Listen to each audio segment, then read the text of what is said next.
c'est bon, tu me dis. Propre, allez-y. Son Excellence, Monsieur le Président du jury, honorable membre du jury, auguste invité, bonsoir. Je réponds au nom de Kini Adama. Je suis étudiant à CELCO, 3e année, énergie solaire renouvelable. Je réponds au nom de Nikema Thierry, étudiant en transport logistique, 2e année.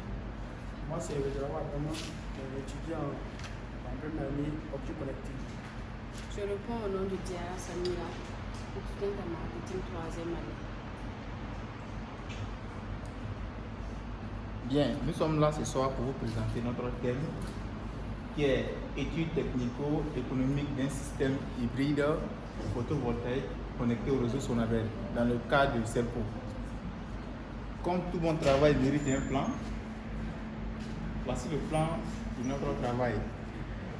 Introduction générale, généralité sur l'énergie photovoltaïque, les différents types de systèmes d'énergie hybride les plus fréquents au Burkina Faso, études techniques, analyse financière et conclusion générale. Au niveau de l'introduction générale, il faut savoir que notre thème rentre en ligne de compte d'une des visions du CELCO, qui est la maîtrise de l'électricité pour une continuité de service.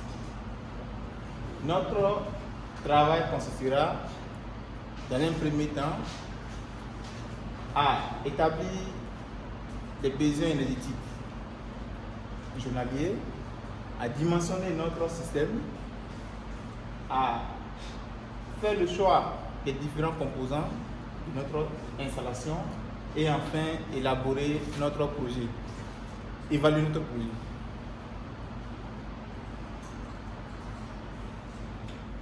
Si vous allez passer par la généralité sur l'énergie photovoltaïque,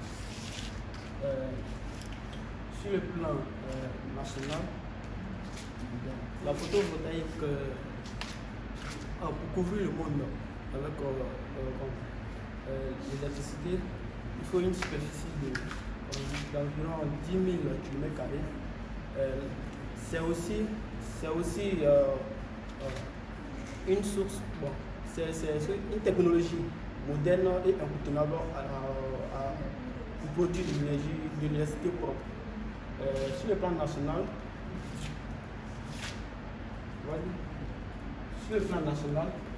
le Burkina Faso d'un enseignement qui est fort et régulier.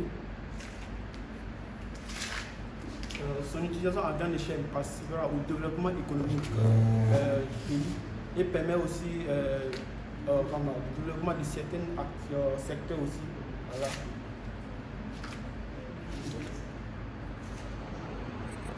Bien, au niveau des différents types de systèmes d'énergie, nous avons plusieurs types de systèmes d'énergie fréquents au Burkina Faso. Dans un premier temps, nous avons système hybride sous-solaire fossile. Dans un second temps, nous avons système hybride hydraulique et diesel autonome.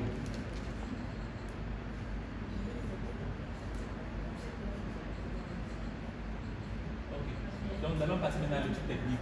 D'abord, on a le site de la faisabilité. En généralité, nous allons dire que le générateur photovoltaïque est composé du module photovoltaïque, donc qui permet de capter les rayons solaires et de les transformer en énergie, en courant continu. Là, après, nous allons avoir l'onduleur l'onduleur, lui, son rôle, c'est de transformer le courant continu en courant alternatif. Donc après, nous allons avoir maintenant les batteries qui permettent de stocker le courant, voilà, pour assurer une continuité de service. Donc, nous allons maintenant passer à la visite technique. Pour la visite technique, nous allons venir inspecter votre bâtiment, donc voir l'état de la charpente, ensuite voir l'emplacement des matériels. Donc, ça c'est pour assurer l'installation proprement dit. Donc ensuite nous allons passer maintenant au dimensionnement de l'installation. Donc ça c'est pour collecter les données Donc, voir le nombre de matériel, le nombre de câbles, le nombre d'ampoules qu'on doit utiliser dans le bâtiment, tout, pour pouvoir dimensionner et pouvoir choisir le nombre d'arcs solaires et le nombre de batteries, voilà, qui pourront alimenter le bâtiment. Ensuite, pour leur rang de sécurité et de raccordement. Donc, ça, ce sont les appareils qui nous permettront de garantir la sécurité et du réseau et de l'utilisateur. Voilà, celui qui sera et de l'utilisateur en fait. Voilà, là maintenant, recommandation et perspective. Ça, ce sont en fait, on a élaboré un manuel, voilà, pour donner à l'utilisateur de comment entretenir son système solaire.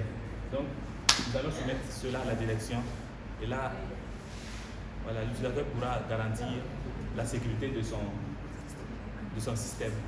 Merci. Nous avons ensuite l'analyse financière. Comme il a si bien expliqué précédemment, notre projet, comme tout bon projet, on a besoin d'un financement. Voilà, comme il a expliqué, nous avons besoin d'un certain nombre de matériel, ce qui va engendrer forcément un coût. Donc, nous, on a estimé le projet à 3 520 000 francs. 3 520 000 francs pour couvrir les dépenses. Nous avons besoin des modules PEV, des batteries, des plaques, nous avons besoin des coffrets, des câblages et tout ce qui va avec le projet en fait. Donc c'est l'aspect coût d'investissement. Donc nous avons le coût d'entretien. Le coût d'entretien, comme tout bon travail, on a besoin d'un suivi, d'un contrôle et d'un entretien. Voilà, nous sommes partis du fait qu'on a besoin de contrôler le système chaque 3 mois. Chaque 3 mois, il y a un contrôleur, un maintenancier qui va passer pour voir l'état de nos installations et voir s'il y a une bonne suivi et un bon entretien. Si c'est nécessaire, il va effectuer quelques réglages. Nous avons aussi la période de retour sur investissement. C'est une comparaison que nous allons faire parce que à la base, le projet vise à diminuer le coût des dépenses de l'Institut. Donc, on va faire une comparaison des factures de la Sonabel pour voir si les installations que nous avons effectuées diminuent en fait le coût. Si par exemple il payait 150 000 francs par mois, nous allons voir avec différentes installations là, si vraiment ça va diminuer le coût. S'ils payaient 150 000, ils peuvent payer maintenant 100 000 ou 75 000 francs. Là, le projet sera un peu. Là, on pourra valider le projet, ou le projet sera viable. Voilà, c'est ce que je peux dire sur cette partie. Au niveau de la conclusion générale, il faut retenir que la mise en place de ce projet-là, dans un premier temps, connaîtra les besoins énergétiques journaliers et également savoir que ce dimensionnement de l'installation a été mis pour des raisons convenables.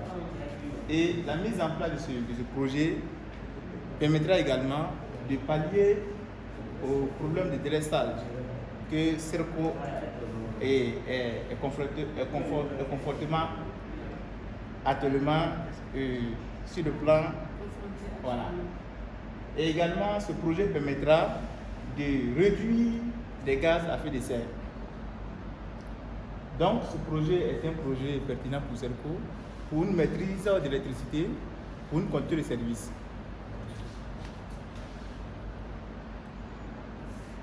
Donc, nous vous remercions pour votre attention et nous attendons vos questionnaires et vos suggestions. Nous vous remercions.